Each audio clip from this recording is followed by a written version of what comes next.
My name is Michael Robinson, and I'd like to ask you to think about something for these next few minutes while I'm sharing my story with you. How would you feel if you were unable to express to others what you were thinking or feeling, especially if you were a child? What if you couldn't ask how something works? Remember when you were a child and everything was a why or a how come? Why can't I go outside after dark? Where does the water go when you flush the toilet? Why is Billy such a poopy head? Human nature is one of learning and understanding the unknown. So here's a question most of us never think about. What if you or your child were unable to ask these questions at all? How would you learn or tell someone you were scared or sad or happy? How would you tell someone you love them? Or if you're a parent, how would it feel to never hear your child say the words, I love you? How could you ever have the normal blessings of everyday life that we all, at some time or another, take for granted? But you can hear and understand the words that I'm sharing with you right now. And you can at least try to imagine how difficult, even devastating, life would be without the ability to communicate your needs and desires to another person. And that puts you in an amazing and powerful position to do something that others who suffer from these disabilities cannot, to change it. But what can I do, you might ask? Several years ago, I developed an iPad application intending to make note-taking and jotting down ideas faster and easier. But I received an email from a young woman who had bought the app to help her father, who had just had a stroke, to be able to communicate with her. It was one of the most impactful moments of my life. The app had taken hundreds of hours to write, and I would do it all over again if it was only going to sell just this one copy. Helping a father and daughter speak to each other was an amazing feeling. But now, with current advances in technology, there is so much more that we can do. There are several serious conditions that can affect a person's ability to communicate. Such as autism, intellectual impairments, and traumatic brain injury. Treatments vary and can be complex, but all roads of treatment lead to the same place, the human brain. When parts of the brain are impaired or damaged, the brain attempts to work around or create new ways to improve function, using the information our senses can offer it. Trained professionals and caregivers can offer therapeutic help to assist this process, and many audiovisual aids are used to give the brain the most effective stimulation needed to begin repairing the damage. And this is where we come in. Mobile applications are already being relied on in the treatment of disabilities, and language disorders are no exception.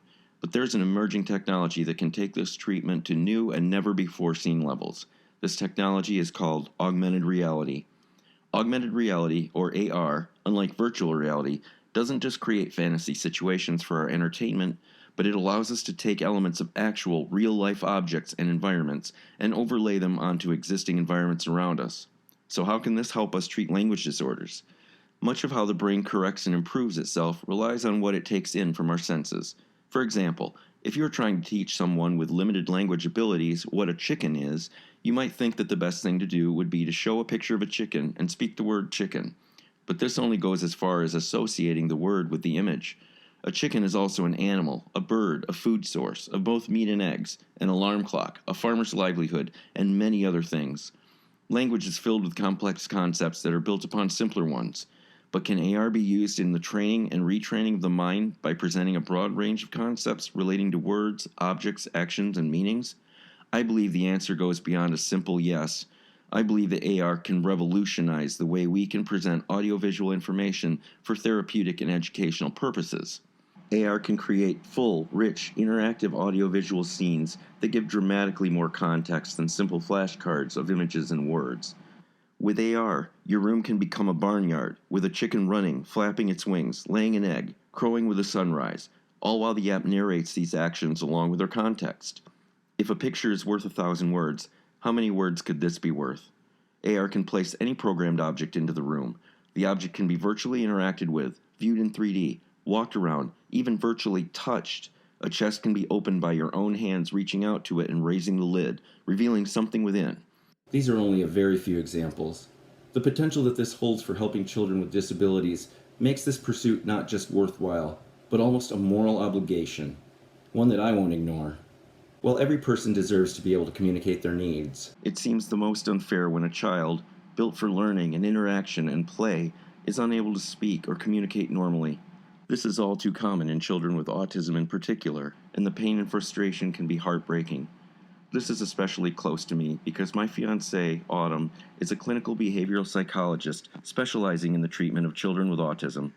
She shared with me a story of one of her kiddos, as they are called in the field, who had very limited verbal language ability, and his disability kept him isolated from those around him. Something so simple as asking for something to eat seemed beyond his scope of capability. Communication is more than just words, it's a connection between people, and children with autism may sometimes show little interest in others, demonstrating a certain disconnect which can make normal interaction uncomfortable for them. Therapy can be stressful and feel like hard work for the child, and the trick is to make therapy fun, to make the child want to connect. With the traditional methods of treatment falling short, Autumn and her technician, Maya, decided to try an unconventional method of reaching him by using play in different ways to develop a sense of fun and trust and connection with others, hoping to help awaken his communication skills. Several months went by with limited apparent progress, but then one amazing and powerful day, this child looked directly at the technician and whispered, "Maya, I want whipped cream." Such a simple request it seems, and it might be hard for us to understand the full depth of its importance. But before this moment, this child had never made a request for food, or anything for that matter. Stunned and excited, Autumn looked at Maya with a smile and said, "There had better be whipped cream in that refrigerator." These are the moments that I would like to see become more common. And making therapy more fun, enjoyable, and interesting is one of my goals with this app. Alongside and with the guidance of professionals like Autumn and others in this field, I believe I can make this augmented reality application become an actual reality for these children. But I cannot do it alone. Beyond these simple examples are the complex realities of teaching speech and language use to the developmentally impaired and disabled. These barriers are significant, but work and discoveries of these professionals are always growing and ongoing, and this application cannot be created by technical expertise alone, but along with research and study and contributions of knowledge, time, and funding.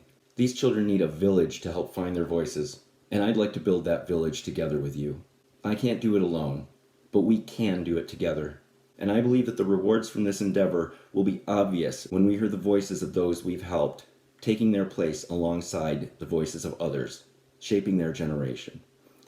These children deserve every opportunity that we can offer them, and I ask that you help me give them this opportunity and join me in the creation of this amazing and crucial project. Thank you, and God bless.